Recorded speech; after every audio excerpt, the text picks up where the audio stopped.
Assalamualaikum warahmatullahi wabarakatuh. Disiarkan langsung dari Menara Al-Husna, Masjid Agung Jawa Tengah. Inilah radio dakwah Islam terdepan dalam dakwah dan nada.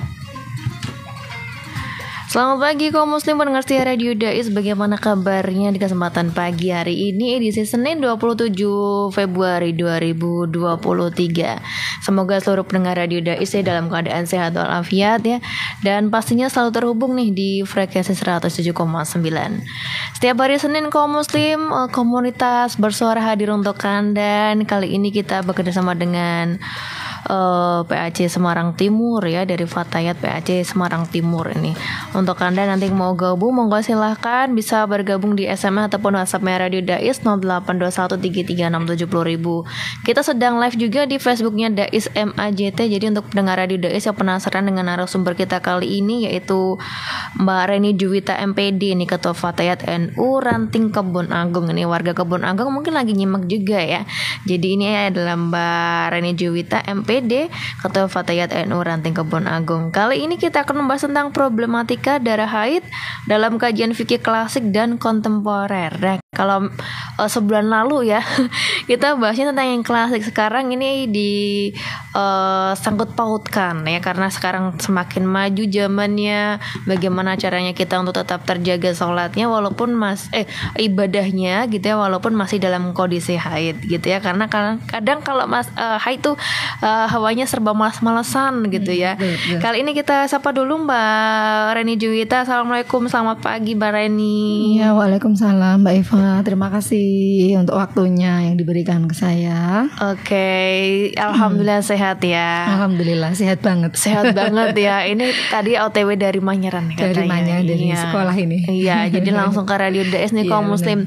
Untuk Anda jangan lewatkan untuk bisa tanya-tanya langsung nanti bersama Mbak Reni, karena kita akan membahas dari kitab atau catatan Mbak Reni dari apa nih? Dari Risalatul Mahid dan Al-Mahid. Itu dua itu sama, cuman saya ambil dari keduanya untuk bisa saling melengkapi keterangan-keterangan dari kedua kitab ini. Kalau intinya sama, tetap tentang darah haid. Ada yang satu nanti keterangannya bagaimana, saya jadikan satu, saya padukan, dan nanti bisa dikaji pada pagi hari ini. Nah, seperti itu kaum muslim. Jadi pendengar setia Radio Dais kan pasti ada ibu-ibu, mbak-mbak gitu ya. Haid itu pasti. Nah, gimana caranya sih Mbak Reni mungkin kalau lagi nggak sholat tapi biar tetap terhubung ya, connect gitu ya, tetap berzikir kepada Allah walaupun masih dalam kondisi yang tidak suci ini.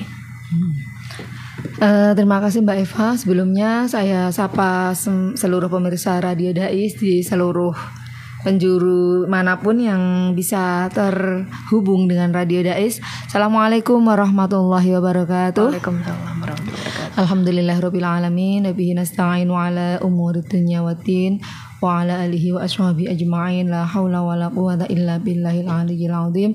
Rabbi shrah li sadri wa yassir li amri wahlul 'uqdatam min lisani yafqahu qawli. Amma ba'du. Kepada Mbak Eva selaku moderator, selaku pemberi waktu kepada saya, alhamdulillah, dan kepada adik-adik yang pagi ini sedang menyimak ini ilmu yang bermanfaat banget loh ya. Jadi kita harus memperhatikan. Alhamdulillahirabbil alamin, pagi hari ini kita diberikan kesempatan oleh Allah, diberikan kesehatan untuk bisa bertemu kembali setelah sekian bulan, dan insya Allah untuk bulan-bulan berikutnya kita tetap bisa bersilaturahmi melalui siaran Radio Dais. Sebelum nanti kita ke pembahasan berikutnya, pembahasan lebih lanjut, mungkin ada pemirsa Radio Dais yang bulan kemarin belum menyimak apa yang dibahas kemarin ya. Yang dibahas kemarin itu adalah asal-usul darah haid, sama pentingnya mempelajari darah haid dan batasan-batasan anak itu dikatakan haid, karena ada beberapa yang udah keluar darah tapi belum termasuk kategori dari darah haid. Juga apa saja larang-larangan. Jadi saya ulangi sepintas, boleh ya Mbak Eva? Boleh, biar nggak lupa ya pemirsa, biar para pendengar biar lebih tahu, lebih paham. Jadi apapun yang diberikan Allah, bismillahirrahmanirrahim, bahkan darah haid pun itu ada manfaatnya. Dan Allah memang sudah menakdirkan kita sebagai kaum wanita untuk menjadi sebuah rutinitas bulanan di mana itu sangat besar manfaatnya dalam hal kesehatan. Kita biasanya perempuan itu kan penuh dengan kerlip-kerlip kerlip-kerlip emas-emasan yang ada di tubuh kita untuk mempercantik. Nah itu sebenarnya memang harus dikeluarkan karena ada zat besi yang ke tubuh kita, dan darah haid itu adalah salah satu dari manfaat. Kenapa wanita dikeluarkan darah haid? Agar kita tidak banyak zat besi yang mengendap di tubuh kita yang akhirnya menimbulkan penyakit-penyakit yang berbahaya untuk tubuh kita. Jadi kita bersih lagi darahnya, sirkulasinya juga lancar. Itu termasuk salah satu pentingnya kita Allah memberikan kita darah haid juga. Kalau kita mempelajari darah haid itu nanti kaitannya dengan sholat, dengan puasa, terutama puasa Ramadan. Itu saking pentingnya itu ada kitab yang mengatakan bahwa larangan seorang suami melarang istrinya untuk berangkat mengaji tentang kajian darah haid. Kalau memang beliau suami melarang wanitanya untuk tidak berangkat, udah kamu di rumah aja. Wajib bagi suami dia sendiri yang berangkat untuk belajar, yang akhirnya nanti ditularkan ke istrinya, diajarkan ke istrinya dan anak-anaknya. Jadi nggak bisa suami sewenang-wenang enak-enakan nggak usah berangkat, di rumah aja gini nggak bisa. Ini saking pentingnya dan darah haid ini adalah salah satu penyebab kita banyaknya wanita yang masuk neraka. Karena apa? Kita tidak memperhatikan. Kita ya udah keluar aja, nggak berarti keluar nggak sholat. Kalau nggak keluar sholat, terus kalau keluarnya misalnya sampai 20 hari sampai 30 hari 1 bulan karena KB mungkin kayak gitu, berarti dia nggak sholat terus. Ada kasus kayak gitu memang karena apa? Sama-sama suami dan istri itu nggak mau belajar. Yang suami sibuk kerja, yang istrinya juga kebetulan mungkin bukan nggak mau belajar, di daerahnya tidak ada yang mengkaji tentang haid ini. Nah inilah makanya alhamdulillah di Radio Dais ini kita kaji, jadi bisa bermanfaat untuk seluruh pendengar setia Radio Dais. Dan untuk masa-masanya bagaimana? Paling sedikit 24 jam. Nah kemarin ada pertanyaan dari Mbak Eva, kayaknya gimana kalau terputus-putus? Misal nih 1 hari keluar cuma 1 jam, terus hari kedua 1 jam, hari ketiga 1 jam, hari keempat 1 jam, sampai 15 hari. Padahal batas maksimalnya 15 hari. Berarti apakah selama 15 hari itu keluar 1 jam dikategorikan darah haid? Banyak yang menjawab dari ketika saya mengisi sebuah pengajian, iyalah darah haid kan itu 15 hari. Jawabannya ternyata tidak. Karena apa? Darah haid itu 1 kali 24 jam. Sementara kalau 1 jam dikali 15 hari itu baru 15 jam. Berarti itu bukan darah haid. Bisa jadi itu karena dia mungkin ada penyakit apa yang harus dikonsultasikan ke dokter. Seperti itu. Lah makanya hati-hati, harus dihitung, benar-benar dihitung. Harus 1 kali 24 jam. Yang biasa berapa? Yang biasa itu 7 hari. Kalau saya dulu waktu perawan, waktu dulu belum punya suami 10 hari. 10 hari katanya gini, kalau orang haid lama itu biasanya anaknya banyak. Bener loh, anakku banyak gitu, subur. Lah terus yang biasa 7 hari sampai 10 hari, yang paling lama maksimal 15 hari. Setelah itu dikatakan darah istihadah, yang nanti untuk mungkin bulan depan kita sudah sudah untuk darah istihadah, untuk membahas tentang darah istihadah. Larangan-larangannya diantaranya larangan ketika kita haid apa aja? Sholat, tawaf, menyentuh Al-Quran, membawa Al-Quran, membaca Al-Quran kecuali untuk berzikir, diam di dalam masjid iktikaf, berpuasa, talak, lewat ke masjid, bersentuhan kulit antara pusar sampai lutut itu tidak boleh bersentuhan sama sekali, berwudu itu tidak sah. Jadi meskipun kita wudu dalam keadaan haid, hukumnya nggak ada hukumnya biasa aja, nggak ada hukum untuk ibadah. Kalau kita waktu suci kan ketika kita wudu akan berbeda dengan orang-orang yang tidak wudu, tapi kalau untuk haid sama aja. Jadi dia tetap dapat basahnya aja, nggak ada nilai bedanya, berapa, nggak ada itu kemarin gitu Mbak Eva. Terus sekarang kita untuk pertemuan kali ini mengkaji dengan klasik dan kontemporer nih. Jadi ada beberapa hal nanti yang akan dikaji, yang akan dibahas. Untuk Untuk kali ini kita akan membahas macam-macam darah haid, untuk warnanya, sifatnya, dan faedahnya. Kenapa Allah tuh harus memberikan wanita tuh haid? Gak enak banget loh, sampai kayak gini berdarah-darah, boros banget, ya kan kayak gitu lah. Kita sekarang bahas macam-macam darah haid, Mbak Eva. Macam-macam darah haid itu ada 5 macam menurut kitab Risalatul Mahid. Yang pertama hitam, pernah ya adik-adik juga ya, warnanya hitam ya, pernah ya hitam. Terus merah, terus merah semu kuning itu berarti pink gitu ya, agak pink gitu. Yang keempat kuning. Yang kelima butek, kalau dalam bahasa kitabnya itu butek. Butek itu berarti kecoklatan. Nah gitu ya. Kecoklatan itu seharusnya tadi ini saya sesuai kitab aja, seharusnya kan yang kecoklatan yang nomor 4, yang kuning yang nomor 5, harusnya kayak gitu ya. Soalnya kita biasanya kan coklat dulu baru kuning ya. Nah, baru bersih ya. Biasanya terus putih lah gitu. Lah ini darah haid ini sifatnya nanti akan kuat mana lah. Yang paling kuat adalah yang hitam itu. Yang hitam itu darah yang paling kuat. Biasanya terjadi di hari pertama sampai kedua. Itu biasanya kayak gitu. Perongkolan terutama kita kalau maaf loh ya, ini Vicky harus harus terbuka, harus jelas ya. Karena kita mengalami sendiri. Bahkan mungkin bapak-bapak juga yang bapak-bapak yang kadang sama istrinya setia juga kok nggak jijik kalau lihat istrinya haid gitu ya. Itu hitam sampai perongkol itu kita biasanya kecapean banget itu hari pertama, kedua kayak gitu ya. Terus merah, lama-lama merah berapa hari, mungkin 3 hari. Terus pink, kalau menjelang mau udah 5 hari, mau 6 hari pink. Nanti lama-lama kecoklatan. Biasanya kita bilang gini, kamu masih haid? Iya, masih coklat-coklat. Kadang kan kita kayak gitu ya. Coklat-coklat berarti nanti menjelang kuning. Lah kalau kuning itu gimana? Belum bisa dikatakan suci. Ada beberapa teman, Bu Reni gimana nih? Saya kok coklat-coklat. Udah kok agak kuning-kuning. Belum bisa. Jadi gimana cara gimana cara menyucikannya? Kita taruh tisu atau kapas, bukan di tempat jatuhnya darah atau celana dalam, bukan di situ, tapi di tempat misfi ini dimasukkan sedikit sampai benar-benar seputih kapas. Kalau udah benar putih banget, benar-benar sama warnanya dengan kapas atau tisu, itu yang namanya berarti kita udah suci dan wajib keramas, wajib bersuci. Gitu.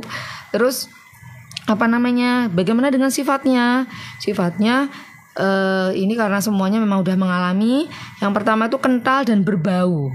Itu kental dan berbau sampai menyengat, kadang kayak gitu. Sampai dulu pernah bilang gini ya orang-orang tua, kalau haid itu jangan yang amis-amis, nanti pengaruhnya ke darahnya kayak gitu kan. Nah itu juga harus dijaga. Karena apa? Kalau sampai kayak gitu kan kita kayaknya malu ya kalau kumpul sama orang. Duh jangan-jangan aku berbau, jangan-jangan aku apa gitu ya. Kadang kayak gitu. Terus yang kedua kental aja tapi nggak berbau. Kadang kita juga pernah kan kayak gitu. Kita udah jaga pola makan yang akhirnya nggak berbau, jadinya cuma kental aja. Terus ada jenisnya lagi sifatnya berbau saja tapi nggak kental. Jadi ya kecoklatan. Kalau saya pernah ini pengalaman pribadi, kecoklatan tapi kok baunya agak menyengat gitu loh. Ini kenapa ya? Apa karena apa? Padahal mau selesai gitu. Pernah kayak gitu. Jadi berbau aja tapi nggak kental. Terus yang keempat, tidak kental dan tidak berbau. Ini biasanya kan kalau memang mau selesai gitu kan biasanya kayak gitu. Jadi dia nggak kental, nggak berbau, biasa aja keluar kayak darah biasa aja gitu Mbak Eva. Apa kira-kira di sini ada yang tanya nggak? Sampai saya dulu nih Mbak Reni mau tanya nih. Tadi kan kalau dihubungkan dengan apa yang disampaikan orang tua, wah kalau lagi haid makanya jangan macem-macem nih gitu ya. Ini mungkin Mbak Reni juga bisa sharing ini tips juga gimana sih caranya biar anak-anak muda apalagi sekarang pendengar Radio Dais tetap terjaga darah haidnya gitu loh. Selain tidak boleh kecapean, mungkin ada tips lagi nggak dari Mbak Reni? Dari kitab yang saya baca ya, termasuk kita juga menjaga pola makan. Pola makan itu dihindari dulu untuk yang amis-amis kayak seafood. Seafood terus kayak sekarang tuh jajanan anak-anak yang bakar-bakaran apa itu ya? Sosis gitu ya. apa itu dihindari dulu. Sempolan. Kalau sempolan mungkin enggak begitu ya, itu Oke, loh. goreng ya. Yang laut-lautan itu laut apa sih yang dibakar-bakar itu nggak usah dulu. Kan paling kita cuma 5 sampai 7 hari kan ditahan dulu. Untuk hari-hari pertama kedua kita maamnya biasa aja ya. Mungkin ayam sekali nggak apa-apa, pindah nggak usah. Udang itu nggak usah dulu. Itu pengaruh nanti. Saya pernah makan apa ya Mbak waktu itu ya. Itu kok langsung malamnya itu bener memang bener kita harus menjaga pola makan karena kayak gitu. sarinya masuk ke darah ya, langsung kayak keluar gitu, lewat itu ya kotorannya. Terus juga kita itu ada loh dalam kitab jangan sering nyuci. Alhamdulillah ya kalau kita sekarang udah pakai mesin cuci ya. Kalau ibu zaman dulu kan intinya gini, jangan sering mainan air, jangan sering di tempat yang berair. Itu bisa memperlama darah haid. Kalau itu belum tak buktikan ya. Cuma di kitab tuh ada kayak gitu. Jadi jangan sering mainan air gitu. Oh kayak gitu ya. Jadi terutama jadi contohnya itu ibu-ibu yang mencuci dengan manual mungkin ya, mencuci manual kayak gitu. Apa namanya itu bisa memperlama waktu gitu. Oh gitu ya. Oh berarti saya gini. Ya alhamdulillah kalau sekarang kan kamar mandi kering. Terus kamar mandi banyak yang kering kan, nggak pakai air banget gitu. Terus apa namanya cuci juga pakai mesin cuci, tinggal putar aja, apa dibuka udah kering tinggal jemur. Iya sekarang kayak gitu udah modern. Kalau untuk sayuran atau buah-buahan ada nggak nih yang pernah dialami sama Mbak Ren nih biar tambah cepet selesainya atau mungkin malah jadi lama Kalau saya pengalaman saya tuh kunir ya. Kunir asam itu terus itu bener kok, kunir asam itu bisa mencegah bau. Baunya jadi kita nggak begitu menyengat, kita juga fresh. Terus apa namanya, jangan lupa kapsul penambah darah. Nah ini kita nggak lemes karena darahnya donor terus ya keluar ya. Jadi mungkin ya nggak usah disebutin ya apa kapsul apapun lah yang mengandung penambah darah bisa dikonsumsi. Kalau yang apa namanya yang alami ya kunir asem itu aja. Kalau sayur-sayuran semuanya nggak ada pantangan sih menurut saya. Cuma nanas timun jangan. Nanas, timun nggak usah dikonsumsi dulu selama haid. Karena timun itu menyebabkan darah itu nempel-nempel di dinding rahim yang akhirnya nanti jadi kanker serviks. Itu secara kesehatan kayak gitu. Jadi orang haid itu jangan makan timun dulu. Lalapan timun nggak usah, lalapan yang lain kan ada. Itu karena kenapa timun nggak boleh? Itu nanti buat apa namanya nempel-nempel di dinding rahim yang akhirnya nggak bersih. Dan akhirnya itu biasanya itu nanti gini. Apa namanya? Haid udah selesai keluar lagi. Haid udah selesai keluar lagi. Itu kayak gitu. Nah itu karena apa? Dia benar-benar nggak bersih. Tapi kalau kita kasih kunir asam itu kok alhamdulillah kita nggak ada masalah. Udah suci, terus keluar lagi. Nggak sih, saya jarang seperti itu. Karena saya kalau benar-benar nggak seputih kapas, saya nggak mau suci. Maksudnya, ini berarti masih. Jadi saya jarang gitu. Ya karena sering mengkonsumsi kunir asam juga. Kan banyak sih ibu-ibu jamu gendong. Iya. Gitu. Sasetan juga bisa gitu. Dan sekarang Kiranti juga bisa. Oke, kalau Muslim nanti kita bakal ngobrol lagi sama Mbak Reni Juwita ini akan membahas tentang problematika darah haid ya dalam kajian klasik dan kontemporer. Untuk Anda yang masih punya unek-unek ya pertanyaan-pertanyaan belum bisa disampaikan ke ustazahnya, ini mungkin nanti bisa tanya langsung ke Mbak Reni atau Ustazah Reni ini biasanya kalau dipanggil ini sekolahan ya. Tetap bersama kami di 107,9 Radio Dais, terdepan dalam dakwah dan nada. 107,9 Radio Dais, terdepan dalam dakwah dan nada. Kita ucapkan selamat nonton dulu buat pendengar setia Radio Dais ya, yang lagi nonton di Facebooknya Dais MAJT. Terima kasih juga yang udah komen. Ini ada Khoila Husaimo. Assalamualaikum Yuma Ustazah, mugi dimudahkan semuanya oleh Allah. Amin. Terima kasih doanya, doa yang sama buat panjenengan semua. Oke, terima kasih juga udah mampir untuk ngasih like-nya. Ada Mas Mudin, ada Ruri, Ahmad, Mas Kuri, ada Endang, ada Khotibul Umam dan Miftahul Mafruhah. Ini terima kasih Mbak Miftah. Oke. Mbak Miftah ya ternyata.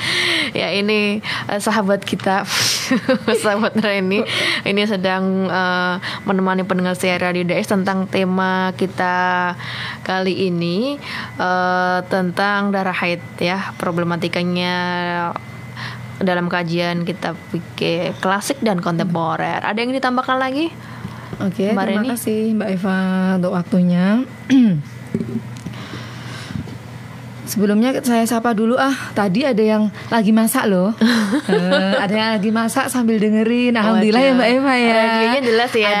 Berarti Radio Dais jelas banget ya di seluruh penjuru Indonesia. Waduh, amin. Ada yang lagi masak, ada yang lagi bersih-bersih, ada yang lagi nyuci. Alhamdulillah lah tadi masuk ke saya lagi ini sambil dengerin ini, lagi ini sambil dengerin ini. Ya udah, semoga bermanfaat untuk semuanya. Bismillah. Oke. Saya teruskan. Jadi ada faedah-faedah kita diberikan Allah darah haid. Apa sih? Allah itu menciptakan apapun di muka bumi ini, bahkan yang kecil, sekecil apapun, seapapun itu ada manfaatnya. Semua yang diciptakan Allah. Cuman keterbatasan akal kita saja yang kadang-kadang kurang memahami, kurang mengkritisi. Manfaatnya apa toh? Kamu paling nggak ada manfaatnya, bunuh aja, gitu. Nyamuk ya itu ya. Itulah di sini salah satunya adalah kenapa wanita tuh setiap bulan harus diberikan Allah kesusahan, dikeluarin darahnya, itu kenapa? Ini nanti agak ya, nggak apa-apa ya adik-adik ya, ini untuk ilmu adik-adikku semua, untuk ilmu. Nanti kalian kan bakal punya suami kan? Nah, semuanya insya Allah bakal punya suami dan harus belajar. Mudah-mudahan suami kalian udah lebih pintar dari kalian. Jadi faedah haid menurut kitab Risalatul Mahid adalah, satu, kita itu diberikan Allah mainan darah. Kita pasti mencuci, kita pasti menyentuh, kita pasti membersihkan. Nah di situ itu ternyata kita tuh diberikan Allah pelatihan sebelum kita nanti memegang bayi. Nah manfaatnya. Kita tuh salah satunya nomor 1 itu banyak. Ini sampai 8 kok. Itu kita diberikan Allah latihan untuk memegang bayi. Untuk memegang bayi berarti bayi juga ada mungkin ada muntah, itu yang menjijikkan itu kita udah latihan gitu loh. Allah tuh memberikan pelatihan dari kita diberikan Allah darah haid. Coba kalau kita tiba-tiba punya bayi pasti bingung ya. Ini apa, ini bagaimana? Terutama anak saya yang pernah saya ceritakan nomor 3 itu pasti bayi udah haid loh. Tapi bukan haid itu darah apa nggak tahu. Cuman itu keluar, dan itu kata mertua saya itu dari adik suami saya itu katanya waktu kecil seperti itu. Tapi nggak apa-apa, nggak bahaya kok, sampai sekarang juga nggak apa-apa. Nomor 2, kalau menurut kitab tuh bahasanya apa ya? Merawat suami. Jadi kita ketika kita berhubungan itu kan pasti kita ada sedikit terkena percikan tahu ya, percikan apa yang harus dibersihkan. Kita tuh nggak jijik gitu loh, percikan yang harus dibersihkan. Kita harus bagaimana, kalau dalam kita tuh intinya merawat suami gitu loh. Jadi suami kita tuh kita yang harus membersihkan, kita yang harus telaten bagaimana. Cuman kan kalau sekarang itu kan justru yang dimanjakan yang cewek ya, yang istrinya ya. Cuma kalau dalam kitab itu kan yang istri harus yang memanjakan suami. Itu kita dilatih seperti itu, yang sesuatu yang menjijikkan lah itu kita udah dilatih sama Allah dengan darah haid. Itu kita nanti kalau udah punya suami nggak kaget, oh kayak gini aku udah pernah, nggak apa-apa gitu. Nomor 3, darah haid itu kan salah satu penyebab ketika kita tidak haid, berarti kita kan menjadi garis 2 kan, berarti kan terjadilah suatu pembuahan yang akhirnya menjadi janin. Nah, darah haid itu kan sebagai tanda, sebagai faedah. Berarti kalau dia nggak keluar, berarti itu tanda bahwa kita diberikan Allah anugerah. Ketika kita sudah menantikan lama banget, nggak hadir buah hati, alhamdulillah nggak keluar darah haidnya, berarti sudah menjadi pembuahan, menjadi janin. Nah di sini bagaimana terjadinya janin itu seperti apa toh? Jadi Allah itu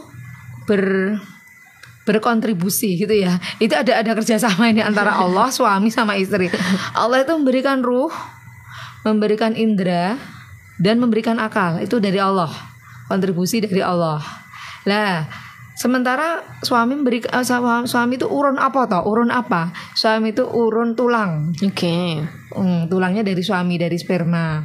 Lah darah itu darah atau daging itu dari darah haidnya seorang ibu yang nggak keluar, akhirnya dia menjadi sebuah janin. Jadi ternyata itu 3 unsur ini semua penting ya. Allah, suami dan istri ini menjadilah kita semua alhamdulillah dari rahim ibu kita, kemudian kita lahir gitu. Nomor 4, kita diberikan Allah haid itu, kita tuh sebenarnya suruh istirahat dulu beberapa hari. Ketika kita mungkin keluar darah yang masih deres-deresnya di hari pertama, kedua sampai ketiga, itu kita suruh istirahat dulu, kita suruh di rumah dulu, jaga nih kita kalau darah itu sampai tembus, darah itu sampai mengganggu orang di sekitar kita juga, kita kan pasti malu ya. Lah di sini memang sebuah kitab itu kan kajiannya tetap klasik, tapi di fikih kontemporer kan sudah ada pembalut yang berapa senti kita nggak akan khawatir tembus, nggak akan khawatir sampai kemana-mana, insya Allah nggak. Dan kita bisa bawa, kita bisa ganti dimanapun kayak gitu. Jadi sekarang udah nggak khawatir. Cuman memang kita diberikan Allah faedahnya, salah satu yaitu kita suruh istirahat dulu. Kan ada ya kalau di tempat kerja dimanapun ada cuti haid, itu kan sekarang ada ya. Meskipun ada beberapa pabrik itu menghilangkan itu loh Mbak, padahal adanya cuti hamil aja atau melahirkan dulu ada cuti haid. Karena apa? Karena haid itu sakit. Dia kan sakit dulu, sakit banget itu, akhirnya cuti haid. Sekarang udah dihilangin kayaknya undang-undangnya, saya dengar itu. Terus 5, menjadi tanda bahwa seorang anak itu sudah balik. Jadi kalau kita sudah keluar darah haid berarti bertanda bahwa memang anak itu sudah balik. Dan balik itu berarti dia sudah harus melaksanakan kewajibannya sebagai manusia yang sempurna, manusia yang berdiri sendiri, yang dengan menanggung sendiri, bukan ditanggung orang tuanya. Kalau nggak sholat berarti ya ditanggung dia sendiri, nggak puasa dia sendiri. Jadi balik itu berarti kan sudah terkena beban hukum. Gitu kan, udah terkena beban hukum dan harus dilaksanakan kewajibannya sebagai manusia.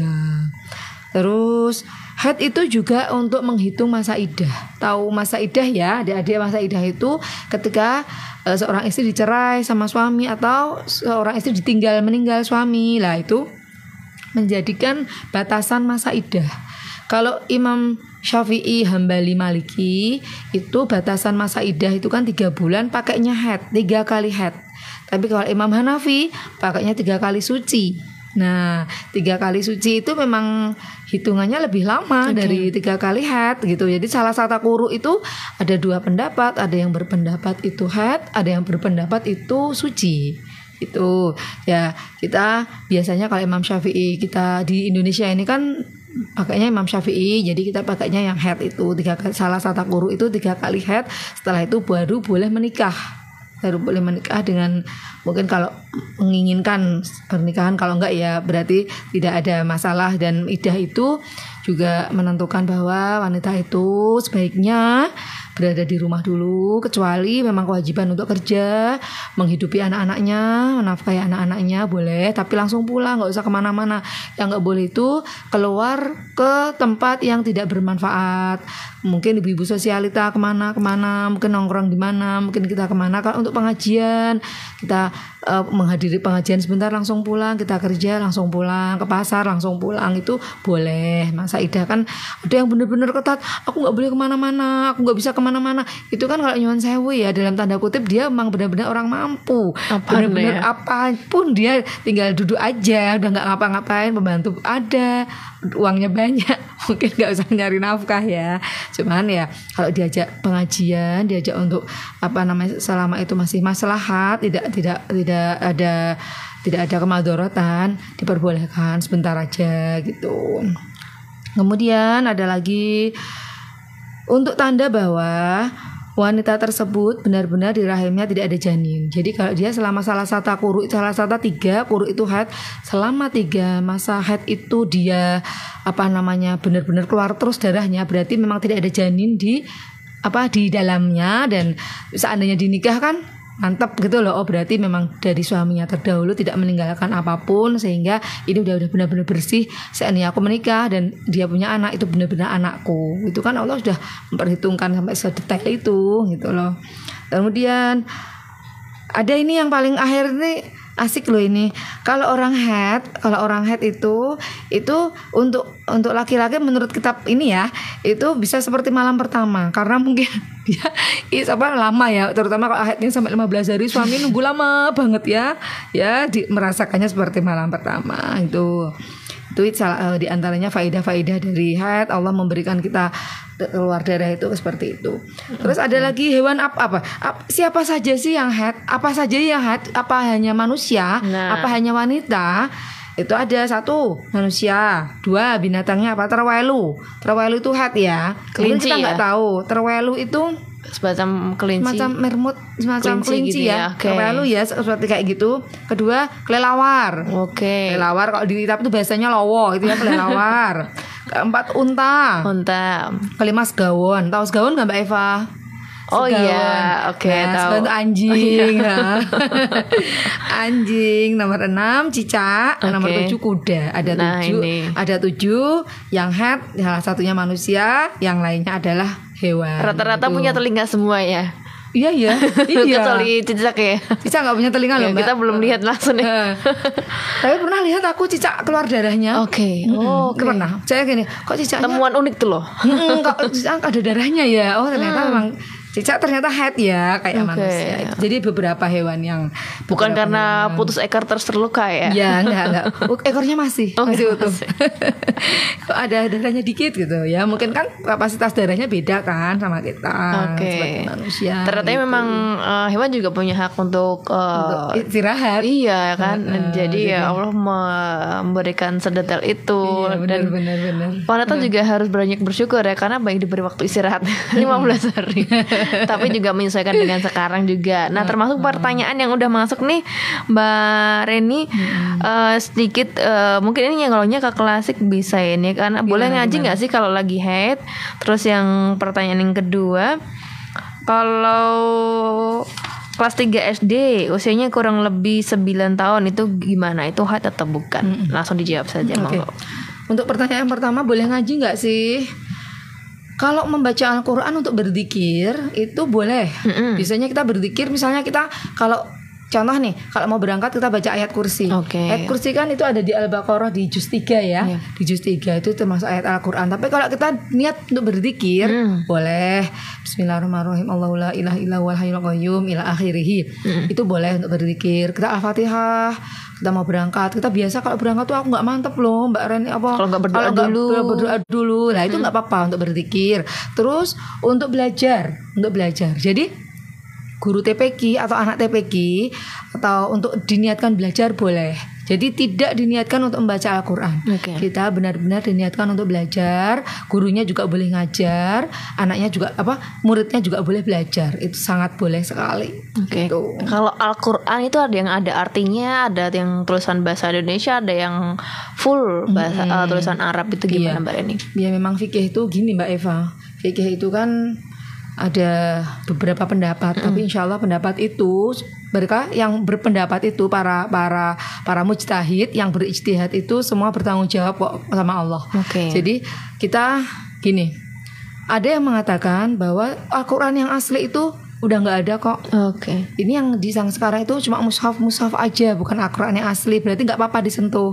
Tuh, ada yang mengatakan tetap nggak boleh. Yang boleh itu yang ada artinya, gitu. Oh, ada lagi ulama lagi. Oh, nggak oh boleh. Yang ada artinya boleh, gitu. Yang nggak boleh itu yang nggak ada. Terus ada lagi yang gini, nggak ada artinya pun itu kan ada ayatnya, nggak boleh, gitu. Kalau menurut saya silakanlah, kita mau pakai ulama yang mana, kita selama kita mantep. Jadi kalau saya pribadi, saya mantepnya kalau head pegang yang ada terjemahannya. Jadi itu seolah-olah kan buku biasa yang ada tulisan Arab, ada tulisan Indonesianya. Seolah kita tuh bawa buku aja gitu loh. Tapi kalau kita nggak penting-penting amat untuk pegang, ngapain kita pegang gitu loh. Kecuali kita mencari ada PR nih, misalnya adik ini, Bu, aku ada PR, jadi aku ada pekerjaan rumah yang harus bersangkutan dengan ayat-ayat Al-Quran. Boleh. Sebatas mencari aja, cari ayat berapa, juz berapa, surat apa, selesai taruh lagi. Kalau nyimak boleh nggak? Nyimak boleh ya? banget. Kan dalam hati. Yang nggak boleh kan diucapkan dengan lisan. Jadi, oh iya juga Ada lagi, terus boleh dibaca untuk orang-orang host. Siapakah mereka? Ada orang-orang yang menghafal Al-Quran. Karena dikhawatirkan dia lupa dengan dengan hafalan Al-Qurannya. Jadi boleh dia membaca menghafal, daripada dia lupa, dia diberikan Allah keringanan untuk boleh, daripada nanti madorotnya itu dia lupa. Jadi boleh itu. Kalau kita orang-orang biasa aja ya sebatasnya aja, nggak usah terlalu sering baca Al-Quran atau bawa Al-Quran gitu. Ini kita pindah lagi ke kontemporernya, gimana cara bersuci dari darah haid nih. Kadang ada satu ya Mbak, kelas 3 sudah tadi. Yang kelas 3 SD. Oh iya, yang satu belum. Maaf. Oke, gimana nih? 3, berarti kalau pertanyaan saya langsung nih. Ya. Berarti kalau kelas 1-nya umur 7 tahun ya. Ini kan batasan kita haid itu kan 9 tahun kurang 16 hari. Kurang 16 hari. Berarti seandainya 9 tahun kurang 20 hari, yang 4 hari itu tidak dikatakan darah haid, yang hari kelima sampai seterusnya baru dikatakan darah haid. Gitu. Lah, adik siapa? Mbak siapa namanya? Sabrina. Mbak Sabrina kemarin kan nggak tahu ya Mbak ya. Jadi kita nggak ngitungnya waktu itu kelas 3. Kalau secara ilmu fikih itu udah masuk umur 9. Berarti kan dia kelas 3 umur 9. Insya Allah karena ketidaktahuan kita, Allah itu memberikan keringanan kok bagi orang yang tidak tahu, orang yang tidur, orang yang gila, orang yang lupa. Itu nggak ada beban hukum. Jadi waktu itu insya Allah adiknya udah termasuk haid karena umurnya 9, udah masuk 9. Cuma kurangnya atau lebihnya kan nggak tahu ya. 9 kurang berapa hari atau 9 kurang lebih berapa hari gitu ya. Gitu Mbak Sabrina ya. Makasih. Gasik ya, maksudnya cepet ya hatinya ya, kelas 3 udah hati ya. Anak zaman sekarang ya. Mungkin pola makan juga ya pengaruh ya. Iya, hormon ya. Murid saya juga ada kelas 4 banyak yang haid gitu. Tak tanya, kenapa nggak sholat? Haid Bu, kelas 4 udah haid. Iya bener loh Bu, nggak bohong loh gitu. Ya udah. Ya berarti kan dia udah umurnya udah sampai 10 tahun kan. Kalau kelas 4 10 tahun berarti udah termasuk kategori haid itu. Ya. Bagaimana caranya bersuci nih dari darah haid? Yang seperti tadi kita ternyata sudah diberikan pengalaman bersuci ini untuk nanti kalau punya momongan atau merawat suami. Jadi ini itu kan ada niatnya juga. Kalau kita udah selesai benar-benar kapas itu warna darah itu sudah seputih kapas, kita melaksanakan kewajiban seperti biasa, seperti orang suci. Nah itu caranya gimana? Caranya memang agak lama kalau mandi haid itu Mbak. Mandi haid itu lama banget kalau saya loh. Karena rambutnya tebel, terus anggota tubuh tuh jangan sampai ada yang terlewat. Dan air harus mengalir. Itu air harus mengalir. Jadi air itu harus berlimpah-limpah. Gak boleh cuma air sedikit baru bersuci, gak boleh. Jadi ada syaratnya juga. Syarat untuk bersuci, airnya juga harus air yang lebih dari 2 kolah. Air yang lebih mantapnya gini kalau saya, pakai aja air keran. Kalau nggak pakai shower lah, itu lebih mantap. Jadi jangan mengambil dari ciduk gitu, khawatirnya nanti air yang jatuh ke bak itu tadi jadi air mustakmal. Dia netes lagi di bak itu, airnya kan jadi air nggak suci. Ya suci tapi tidak mensucikan. Nah, kayak gitu. Jadi itu air juga harus dipertimbangkan, harus wajib pakai air suci, terutama air keran, air yang mengalir, harus air yang mengalir atau berlimpah-limpah. Di bak itu berlimpah-limpah, makanya mending pakai ember. Ember itu kan berlimpah-limpah terus, keran dihidupin. Nah, itu caranya yang pertama adalah kita membersihkan misfi di tempat kita haid itu, dibersihin dulu sampai bersih semuanya. Terus kita berwudu. Loh, berwudunya gimana? Kan kita kan di kamar mandi dalam hati. Niatnya dalam hati. Niat berwudu, kita udah wudu. Setelah itu dengan tangan kanan kita menyiramkan air ke atas. Tangan kiri tugasnya apa? Meratakan. Jadi kita menyiramkan air 1 ciduk gini. Kalau pakai shower enak, 2 tangan udah kupiuk gini. Tapi kalau pakai gayung atau pakai ciduk itu tangan kanan mengarahkan ke atas, tangan kiri meratakan. Jadi jangan sampai ada rambut sedikit pun yang terlewati. Jadi salah besar ketika gini, aku meratakannya nanti aja kalau habis keramas, nggak bisa. Jadi harus pertama kali air 1, 2, 3 itu terus itu bismillahirrahmanirrahim dengan niatnya nawaitul ghusla li raf'il hadasil akbari minal haidi fardhu lillahi ta'ala. Aku niat mandi besar suci dari haid karena kewajiban kepada Allah. Sudah dimandiin terus sudah semuanya, telinga 7 lubang ini, hidung, telinga, mulut maaf, yang bawah 2, belakang depan itu harus semua dibasuh.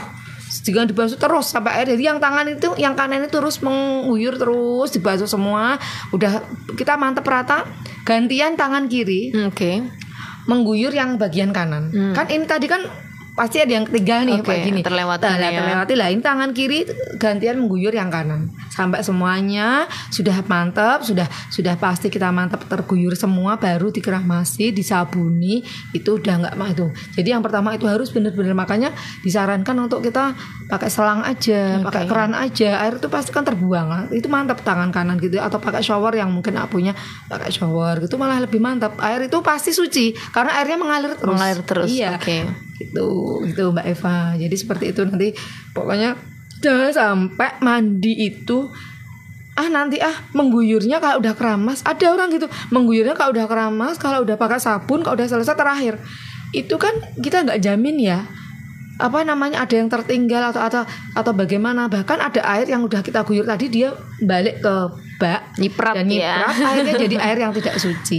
Itu ya karena ada jenis-jenis air ya. Iya, jenis-jenis air. Gitu.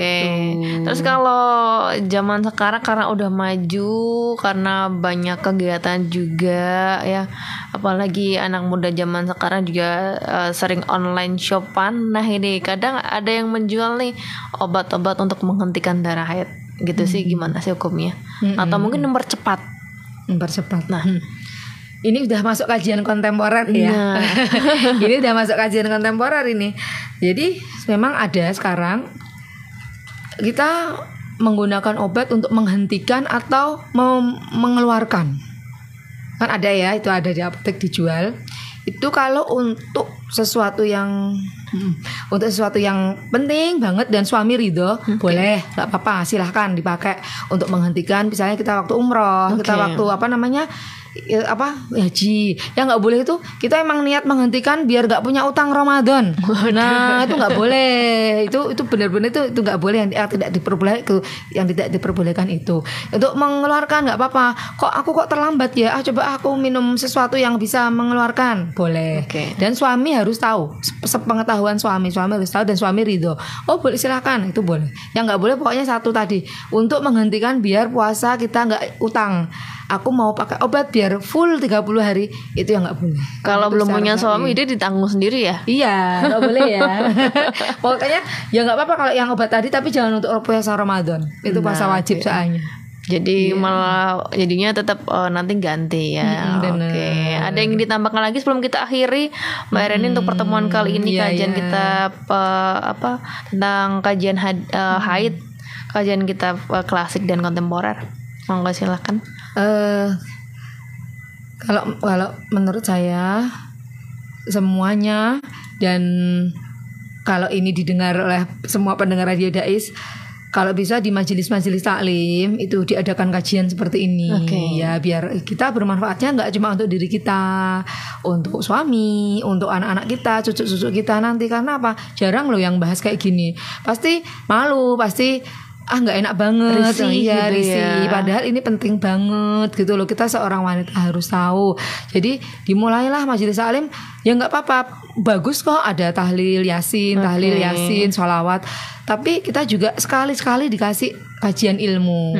Untuk apa? Untuk oleh-oleh kalau kita pulang, udah tambah ilmu nih gitu. Gak hanya fikih, ya ilmu apapun. Jadi diberikan tausiah lah, diberikan pengetahuan, keilmuan untuk ibu-ibu yang jadi bisa menjadi ibu yang berkualitas. Ya, tidak aja seorang wanita, tapi seorang wanita yang multi talenta. Tantangan 2023 ya. Mau apa bisa, mau ini nyetir bisa. Apa bisa. Ya yang bisa, kita berusaha lah menjadi seperti itu. Karena emang tantangan zaman seperti itu ya. Keras loh, dunia ini keras banget loh. Kalau kita gak bisa ngimbangi, aduh terus bagaimana gitu. Jadi tapi kita juga tidak lupa bahwa mencari ilmu itu, pesan saya, mencari ilmu dari lahir sampai mati. Minal mahdi ilal lahdi, dari rahim sampai ke liang lahat gitu. Jangan pernah malu untuk mengaji, jangan pernah malu untuk belajar, ibu-ibu yang udah mungkin bercucu-cucu juga, jangan pernah malu untuk belajar. Datangilah siapapun orang di terdekatmu yang bisa mengajari ilmu. Oke, Gitu. termasuk mungkin bisa bergabung juga di PAC. Iya, Watayat Semarang Lah Timur itu, ya. Iya, bagus itu. Silakan. Iya, jadi mungkin ada majelis-majelis yang bisa digunakan untuk belajar dan ngaji ya kaum muslim. Salah satunya juga tadi sudah belajar dan ngaji juga dari pukul 10 sampai 11 ini di program Komunitas Bersuara dengan narasumber kita Mbak Reni Juwita, ini Ketua Fatayat NU Ranting Kebon Agung. Terima kasih saudaramu Mbak Reni. Iya. Semoga bisa bergabung kembali berbagi ilmu dan informasi untuk pendengar siaran Radio Dai. Salam buat sahabat-sahabat Fatayat yang lagi menyimak ataupun Watayat muslimat semuanya ya. Enggak hanya itu, semuanya pendengar Radio Dai. Dari saya kurang lebihnya saya mohon maaf. Kalau ada benarnya itu dari Allah, kalau ada salahnya itu pasti dari saya. Wabillahi taufiq wal hidayah. Assalamualaikum warahmatullahi wabarakatuh. Waalaikumsalam warahmatullahi wabarakatuh. Baik kaum muslim, saatnya Eva dan Mbak Reni undur diri dari mendengar Anda. Terima kasih untuk kebersamaannya. Nantikan terus Komunitas Bersuara setiap hari Senin mulai pukul 10 sampai 11, termasuk yang lagi nonton di Facebooknya DSM AJT ya. Wassalamualaikum warahmatullahi wabarakatuh.